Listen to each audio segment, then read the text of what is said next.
With the taxman knocking on the door and tax season quickly approaching, I thought it'd be a great time to jump on and talk about three broad taxation concepts when it comes to investing in property and when it comes to owning property.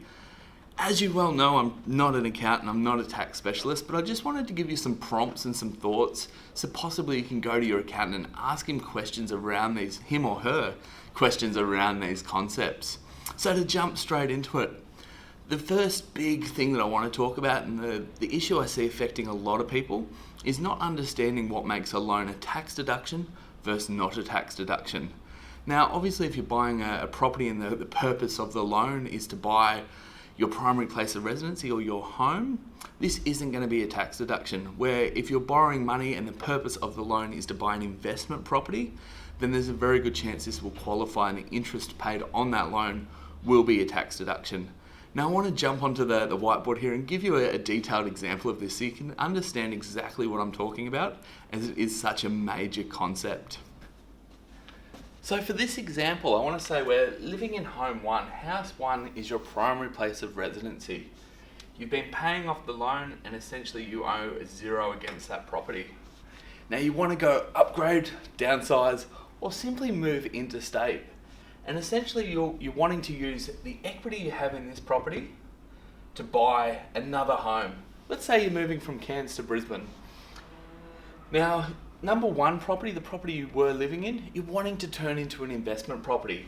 So you've borrowed, say, $300,000, and you're going to use that $300,000 to buy that property down in Brisbane. Now, the $300,000 loan is going to be secured against the Cairns-based property. Now this is where it's so important to understand that it's the purpose of the loan that makes it a tax deduction and not what it's secured against. Because you're borrowing that funds for the purpose of buying the home in Brisbane, it's not actually a tax deduction, as the purpose of the loan is for a primary place of residency. Now, if you're borrowing that $300,000 to buy another investment property, let's call that property number 3. And borrowing that money from an existing property that was your home and buying an investment property, the purpose of the loan would to be to buy an investment. So then that interest on that loan does become a tax deduction. So I hope this makes sense. When you are looking at money and looking at borrowing money, it's not what the loan is secured against, but it's actually the purpose of why you're borrowing those funds as to if it's a tax deduction or not. Once again, complicated tax issue. Overly simplified, so make sure you talk to your accountant about this, but it might give you some ideas as to setting up your next move if you are thinking of moving from house A to house B, as to how you might go about funding that.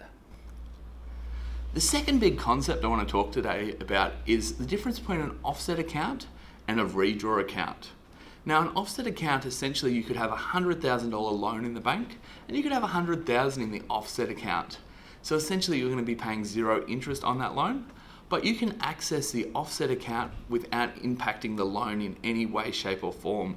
So you could use the money out of the offset account to buy a home, buy a new car, buy a boat, buy a jet ski, and it's not going to impact the loan because you're not actually touching the actual loan account.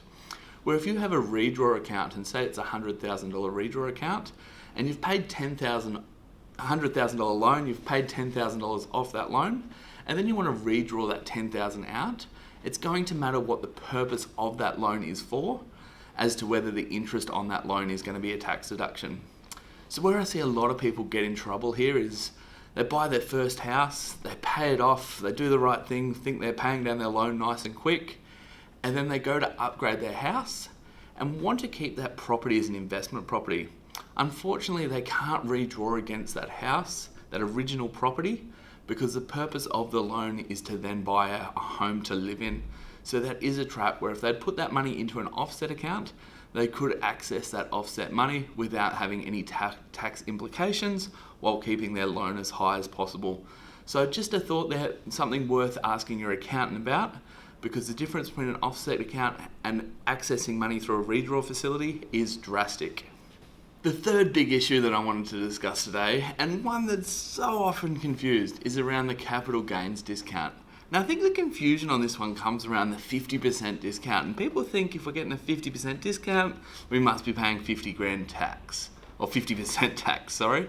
And it's simply not the case. So I want to run through a quick example here. So say you bought a property and the cost base of that property was $400,000.